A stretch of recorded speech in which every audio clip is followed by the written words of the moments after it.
સરસ. ચલો ભાઈ, આજે રમે તેની રમતમાં આપણે અંક રમત રમીશું. ચલો ભાઈ, નીચે 8 લખો બધા.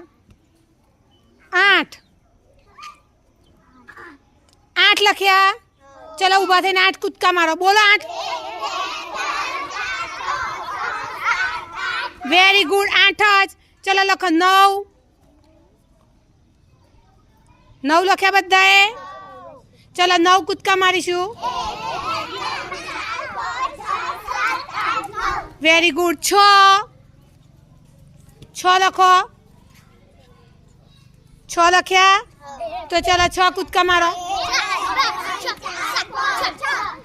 કેટલા કૂદકા માર્યા? કેટલા માર્યા? 6 ની પહેલા શું લખ્યું તું ભાઈ? અને 8 ની પહેલા કયો અંક લખ્યો તો? ચલો આવો બધા એકડે મીંડે 10.